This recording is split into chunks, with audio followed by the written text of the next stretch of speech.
At the dawn of the new millennium, a small regional amusement park in western Pennsylvania was about to do something unprecedented. Kennywood's flagship attraction, the record-setting Hyperlooper Steel Phantom, was meeting its demise after only 9 years of operation. This decision was met with outcry from locals and coaster enthusiasts alike, who lambasted the park's decision to remove a unique and critically lauded coaster. But no amount of controversy could dam the ceaseless tide of destiny. Phantom was going down. In preparing this video, I spent a lot of time trying to pinpoint the why of Phantom's conversion. There is a common wisdom in 2023. Most enthusiasts today will quickly answer that question with some variant of, Steel Phantom sucked, it was rough, everyone hated it. But through my research, I found that was far from the case. No doubt this ride attracted its fair share of haters, but I was honestly surprised, even as the arrowhead that I am, to see Steel Phantom racking up industry awards all the way up to its final seasons. As with most things, the truth of Steel Phantom's demise is far more murky, which makes my search for a straightforward answer all the more unsatisfying. All that I was able to find from Kennywood itself was a canned statement in a 2001 news article that went as follows. Kennywood officials decided it had to be replaced to keep the park competitive in this age when new multi-million-dollar roller coasters open every year in theme parks. And this isn't very enlightening. It does offer us a subtle but important distinction. The Steel Phantom wasn't going down because it was bad, but because Kennywood believed they could do even better. After all, as we have already discussed, Kennywood is absolutely tiny. If they want to put in a new roller coaster, they're gonna have to tear out an old one. That's a fact of life. And if Steel Phantom's removal was controversial, imagine the outcry if Kennywood chose to remove one of their historic Woodies in its stead. But Kennywood could also just be saying that to placate the horde of angry Steelers fans flooding the park with their Primanti-stained hate letters. It's just impossible to tell. With 2 decades of history warping historical perspectives, it's very likely that we will never have a straightforward answer, and the folk story passed down by enthusiasts will continue to serve as the popular canon. Let's just go with the simplest answer, aka the answer the park itself gave. Steel Phantom was good, but with Phantom's Revenge, Kennywood would do even better.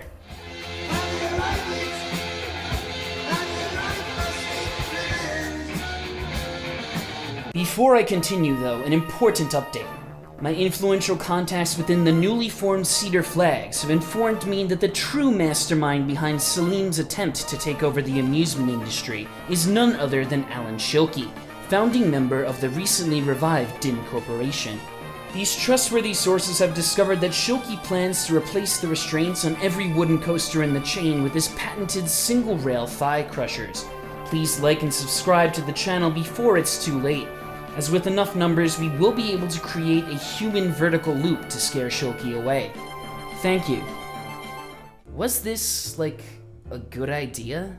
Recently I've been hearing a constant stream of completely unsubstantiated rumors claiming that Kennywood was considering replacing the Phantom with an Intamin Giga. And just imagine that. Maybe a half-executed overhaul of a dated, unhinged relic from a disgraced, soon-to-be bankrupt manufacturer wasn't the move, when the Yinzers could have had themselves a cliff-diving Millie. Especially now, 2 decades later, when companies like RMC have completely defined what it means to build a roller coaster, Phantom seems woefully dated in comparison. But can the old girls still keep up? And personally, I'm fine with the decision Kennywood made. Phantom's Revenge may be a masterpiece. I mean, let's be real, even if Phantom's Revenge was a terrible ride, the coaster world needs this thing to exist. There's no guarantee that inspiration would have struck RMC had Phantom not blazed the trail 10 years before. Would the Iron Horse conversion exist without its exemplar in the Alleghenies? Phantom's conversion did what was thought impossible, perfectly utilizing the structure and course of its predecessor while redefining the ride experience all the same. Without a Phantom, there's no new Texas Giant, and without a new Texas Giant, there's no Steve. In fact, I have to commend Phantom in comparison to its spiritual successors because Phantom does a much better job than any RMC at retaining the original character of the ride, which in this case is a good thing. Phantom wears its arrow roots on its sleeve like a faded tramp stamp your mother got after a Motley Crue concert before she met your father. From the perfectly preserved cacophonous clack of the truss-stuck lift hill. Sorry, I got distracted for a second. To the bizarre insanity of that second drop, Phantom sure doesn't feel like a Morgan, the company run by the former CEO of Arrow that was tasked with the conversion. Now Morgan did change a lot, but they knew where not to mess with the formula. A more modern mind would look at the bizarre profiling of the legendary cliffside plunge and morph it into a floaty, boring zero-G roll without a second thought, which would prompt me to burn down Kennywood if it ever happened. Yeah, the whole first half of the ride is weird. Phantom is better for it. 80% of the bizarrely designed yet brilliantly executed legendary second drop is a flat ramp, which you would never see on a modern coaster, descending interminably down the ravine to the depths of the Monongahela? Wait, this wasn't the Ohio? Oh, you lied to me, Primanti Brothers. Staring at the drop from the station is just so funny though. It just goes whoop down the ravine like an extremely steep handicap ramp. And you would think that a drop profiled like this would be garbage, like many ramp drops from other less seminal companies have proven to be. But Phantom's is brilliant. A strong head of steam leading into the drop always helps, but the old school crest is the secret sauce. It's tight and filled with tangent radius goodness. If you look at old photos of Phantom, you'll notice that the new track actually starts here, where the crest of the second drop flattens out, and the new track follows the support structure from the original drop identically. So yeah, we have a circular crest. Since the curve isn't parabolic, the airtime grows stronger and stronger over the crest as you slope further downwards, no matter where you are in the train. In the back car, you get lifted out of your seat right away, but the pool noodle drags you down harder and harder with ever-escalating force as the drop continues. This pull never lets up until the crest transitions to ramp and you slam back down again. For the briefest of flashes, it feels like the party's over, but there's plenty more goodness ahead. The drop is still pretty steep. No doubt the whole experience is elevated by the insane visual of plunging headfirst into the bottom of a ravine, but even divorced from its setting, the cliff dive manages to deliver solid floater. I figured out my strategy early. Once the crest ends and you drop back into your seat, just kick your legs off the bottom of the train and feel yourself float the whole way down. There's nothing else like it. And then you return to terra firma after piercing the structure of Thunderbolt and are greeted by Phantom's second party trick, the positives. My god, no one talks about the positives on this ride, and that is a sinful omission because they are pummeling. The pullout from the second drop is just nasty, combining strong and sustained Gs with breakneck pace and utter claustrophobia. But the sheer force is actually matched by the pullout of the first drop, which shocked me every time as some real motherfucking Gs. The straight track still seems weird, but I will take this totally unnoticeable 0.2 seconds of respite for a pullout this tight. And that's what she said. And the plop down after the turnaround features similarly heroic forces. It feels like you're being crushed down into a cube by a hydraulic press, so you'll be small enough to fit through the bafflingly tight tunnel that follows. Then, all hell breaks loose. Somebody please describe to me how this hill is so good. From every POV I've seen, it looks like Phantom levels off the teensiest amount to exit the tunnel without crashing into the support structure of Thunderbolt. That's not what it feels like on the ride. It's amazing. It's shockingly sustained no matter where you are in the train. The back gives strong and sustained floater throughout, bordering on ejector airtime, but the front has the sauce with great, long-lasting ejector here. It's tasty and serves as a delightful appetizer for the delicious ejector finale that follows. Though I guess this hill thrusts its riders up a bit too hard, and Phantom needs to catch its breath for a bit before it can bring itself to climax. It's okay, buddy, we all need to take a break sometimes. Give it 5 seconds before the gas station dick pills kick in and enjoy the nice, relaxing view of the turtle while you wait. Oh, he's ready to go. One saying gotta pass under the brake run. Oh daddy, this is the shit. The Phantom masterfully pivots from a positively pummeling speed demon to a mechanical bull in rapid fashion. Every single one of these 4 tiny hills sends the whole train flying, and now you realize how hilarious those restraints are. The only thing keeping you from being thrown into Ohio is a loosely fitting seatbelt and a side-loading lap bar which sits comfortably above the thighs of most riders. And given that it's hinged on the side and the high sills of the train car, it's nearly impossible for the outer side of the restraint to actually make contact with your body. Imagine these on Magnum, man. This feels like it's illegal is a bit of a cliche, said about Phantom many times to be fair, but Phantom should probably be at least supervised, put on parole, maybe get an ankle bracelet around the rear truck, just in case. This whole sequence is a bit weirdly paced, with an understandable lull in the middle of the airtime assault to clear the final brake run, but hills of this size should not deliver airtime like this. Ejector, yeah, that makes sense, but the sustain is the surprising part. It doesn't quite match the yeet factor of the Triangle Hills, but Phantom has it beat on endurance. I just wish the double down didn't have a trim. I know it wasn't there before, and I'm sure there's a good structural reason for it, but like, come on, for me, please. The turnaround is a bit of a dead spot. It's the new song that your favorite boomer rock band had to insert in the middle of their concert. It doesn't really do much, and no one's very excited by it, but it's a good chance to catch your breath and maybe take a quick piss break before they bring the house down with the finale. And that finale is gonna get the crowd going. One more ejector hill tries to send you into space before the train tightly pops into the brakes in true Arrow fashion. You are going way too fast for being this close to the station, so brace yourself. I mean, this thing gives the Superman clones a run for their money. In fact, the back gets robbed of this buffet of airtime because you are braking already by the time you really get into it. This means that you get the Superman sensation of being slammed into the restraint as the back row gets braked hard mid-airtime hill, but this time it's way more comfortable on this one. A lot of word vomit has been spewed about Phantom's powerful finale, and I understand why, trust me.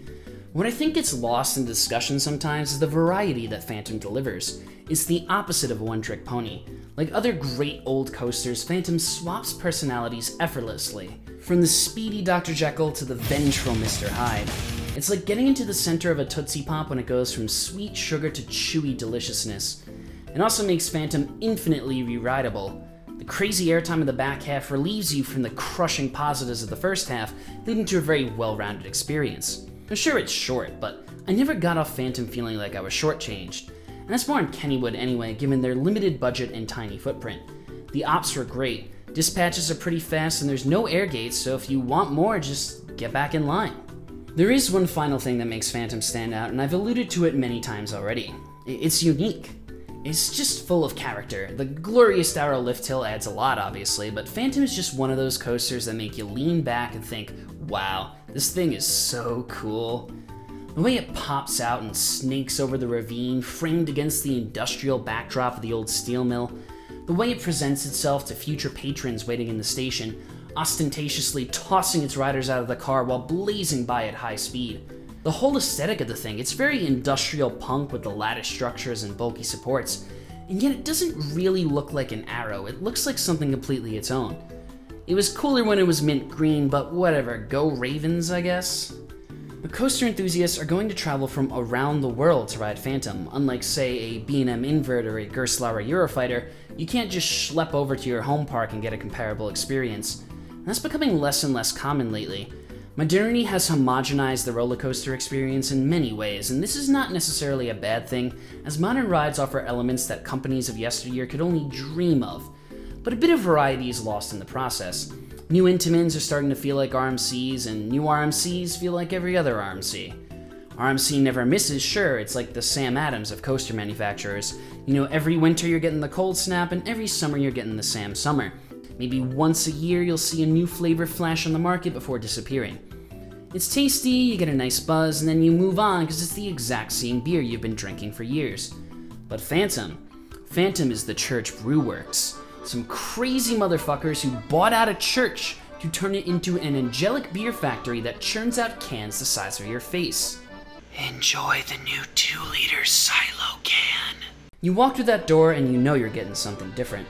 Despite this adulation though, I can't help but feel like there's something missing.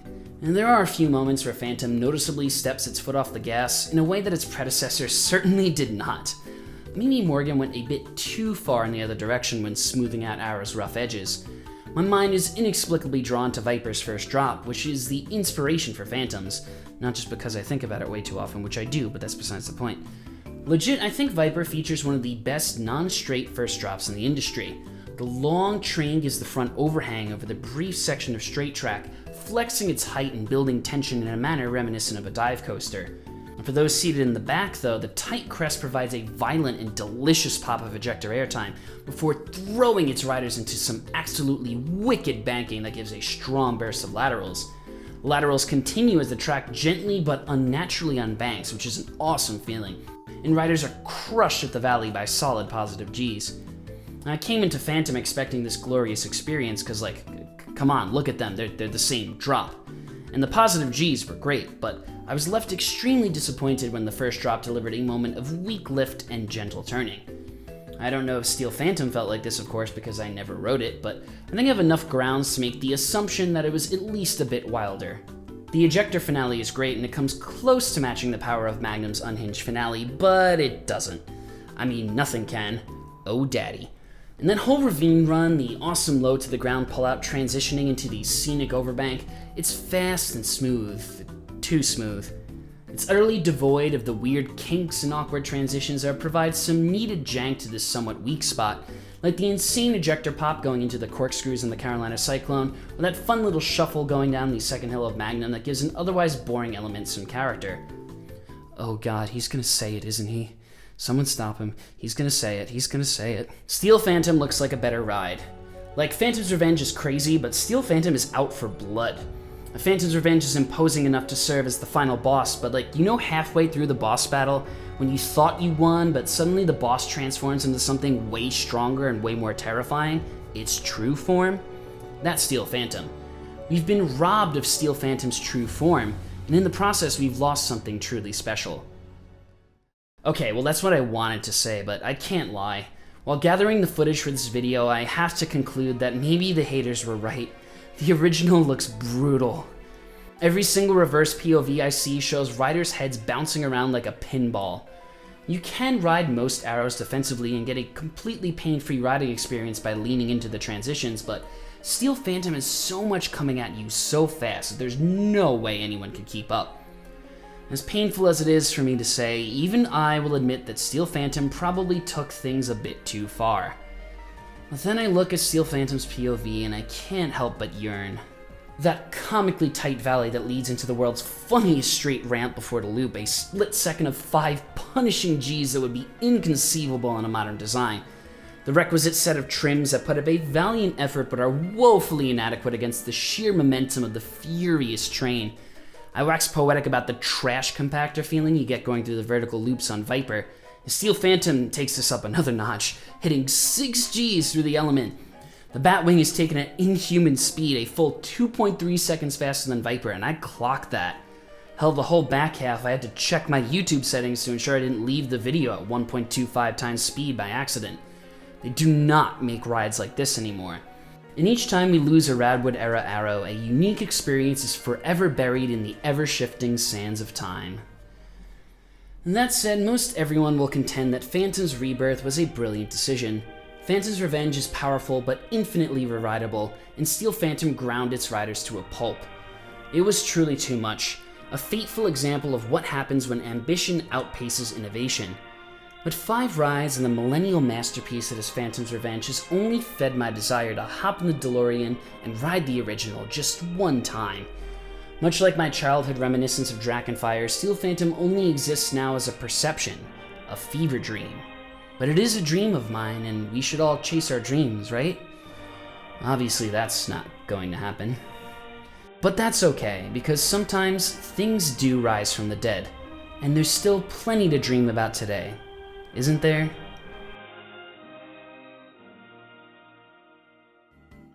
We finally made it, guys. Thank you all so much for your patience. Like I said before, I did not want to initially release this video as 2 parts, but this turned out to be a much bigger project than I initially envisioned, so had to roll with the punches here a bit.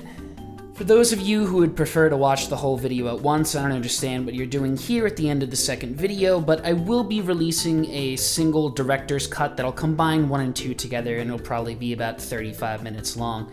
If you enjoyed the video, please give the video a like, please comment on the video, and most importantly, please subscribe to the channel. I'm still a small channel that's struggling to hit my monetization goals. It would be a lot easier for me to put out this sort of quality long-form content if I was getting any sort of compensation for it. I put a lot of effort into this project, and I'm very happy with how it came out, and I hope you enjoyed it as much as I do. Subscribe to the channel if you're not already, and of course, thank you for watching.